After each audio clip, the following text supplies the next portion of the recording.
Imagine that you, as a complete outlander, this is you, arrive at the train station of Outland. You don't know where you are hungry, and you don't even remember who you are. Where am I? I am hungry. Who am I? You are puzzled, troubled, and the hospitality of the locals is becoming slightly questionable. You have to survive.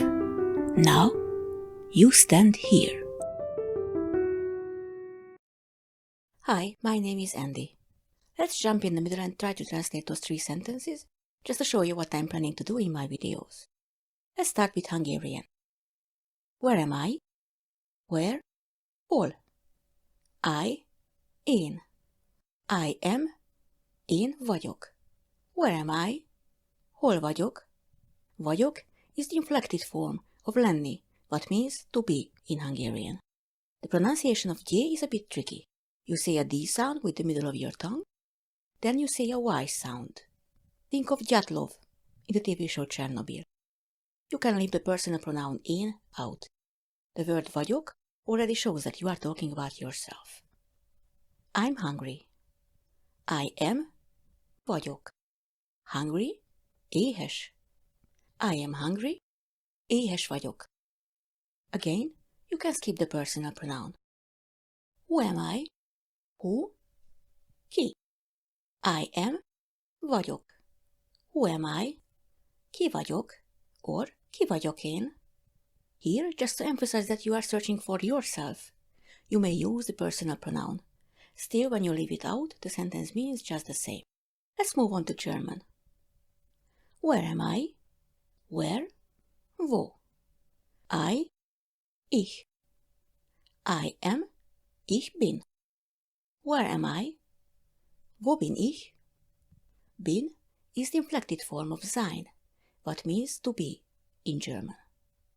From ich bin will be bin ich, so they change places just like in English. I am hungry. I am.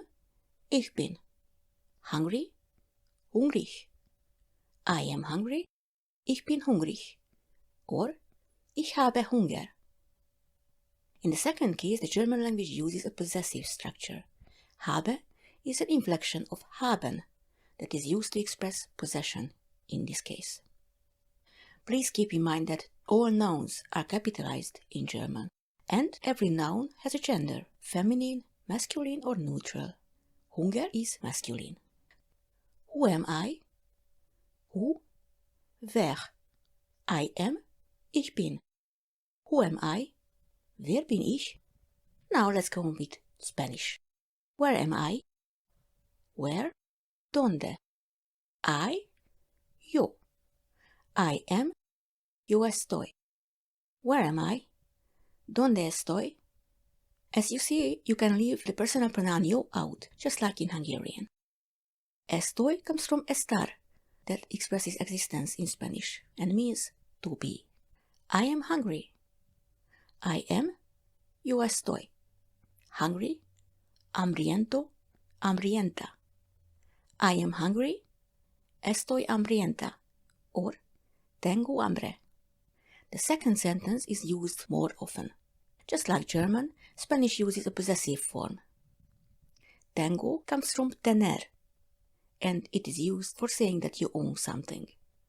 Adjectives like hambriento have a gender in Spanish. As I'm a female, I used hambrienta. And one more thing, usually you don't pronounce the H at the beginning of the words in Spanish. It remains just silent. Who am I? Who? ¿Quién? I am. Yo soy. Who am I? ¿Quién soy? Something happened here. I changed the substantive verb, but why? Spanish has more ways to express existence. Soy comes from ser, that refers to something that is constant in time. In philosophical sense, who you are is a permanent, steady thing, and just like your name and nationality, at least in most cases, doesn't change that often. In contrary, where you are is a momentary thing and changes all the time. That's why I used estar. Just like this, you are not hungry all the time. It is not a stable state, So here we use a star again. For those who are still here, and I haven't driven you nuts yet, let's go on with Japanese. Especially here, you may find that the sentences I show you are pretty sterile and sound just too much like in textbook. I would like to repeat some grammar and vocabulary here, and anyway, I think it's better to start it from the basics. If you want to get closer to the language of everyday life, just go on to the socials and read comments. You will find tons of slang, cursing, and examples of grammar assault.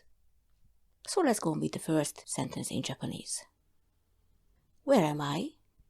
Where? Doko? I, watashi. I am, watashi wa desu. Am I? Watashi wa desu ka? Where am I? Watashi wa doko desu ka? Wa is a so-called particle. Particles are found everywhere in Japanese and makes your life as a language learner pretty interesting. Wa is a so-called topic particle and refers to the thing the whole sentence is about. Together with desu means it is, or in this case, the am from I am. The questions are marked with a ka at the end of the sentence in Japanese. Then we need our interrogative noun doko that comes between wa and desu, and we are just ready. I am hungry. I, watashi. I am, watashi wa desu. I am hungry. Peko peko. Onaka ga suita. Or onaka ga sukimashita. Or onaka ga peko peko. As you see here, nothing works that we have learned before in other languages. If you just look for hungry in the dictionary, you will find peko peko and harapeko probably. Saying peko peko is a perfect solution to translate the sentence. A better version would be onaka ga suita. Onaka means belly or stomach. Ga is a subject particle. Our subject here is onaka, and suita means became empty and comes from the verb suku, what means becomes empty. If you want to be a bit more polite, you can say onaka ga sukimashita. Who am I? Who? Dare? I am. Watashi wa desu. Am I? Watashi wa desu ka? Who am I? Watashi wa dare desu ka? Now, if I put the last sentence into the table, you can already see why I started the whole thing with more languages. Because they just look awesome together, and it is not only about the colors. We try to compare languages here, and I find it really interesting. You can use this course for repeating the languages you have already learned, and maybe you can start a new one from here. You are in the lucky situation that you already speak English, and it is a really good starting point for learning German or Spanish, for example. I don't want to teach you the Japanese writing system here. There is many great resources for that. At the end of the videos, I will show you the Japanese transcriptions of the example sentences, and maybe repeat a few kanjis just for fun and just because they look great. Here you can see the Japanese transcription of the sentences. And now let's see a few kanjis. We have watashi, onaka, and suku in our sentences. Let's start with watashi. One stroke, a vertical line, a horizontal line, one more stroke, and a shorter stroke here. This kanji means itself grain. For watashi, we need one more small kanji, one stroke, two strokes, three strokes. This kanji means itself I or myself, and it is identical with the katakana mo. Our next kanji is onaka. Actually, we have to draw naka because o from onaka is a hiragana. So we draw naka. The first part is one stroke, two strokes, horizontal stroke, horizontal stroke. This kanji looks like moon, but actually it is a simplified kanji for meat. But they are drawn the same. So when you see this kanji, you will know it means probably moon or meat. The next part is a horizontal line and then a small line here on the side. The horizontal line itself means in Japanese one. The next part is vertical line, horizontal line, vertical line, horizontal line, horizontal line. This kanji means sun.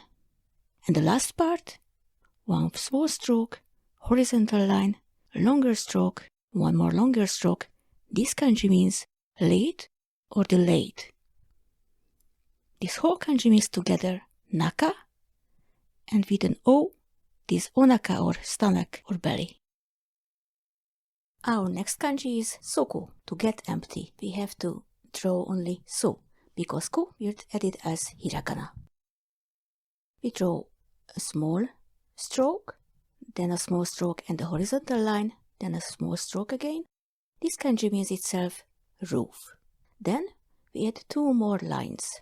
These two lines here itself or themselves mean legs. Then for the third part of the kanji, we draw a small horizontal line, a vertical line, and a longer horizontal line.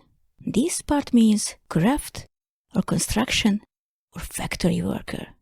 This whole big kanji means sky or empty or void. And when we add a ku hiragana, we have soku, to become empty or to get empty.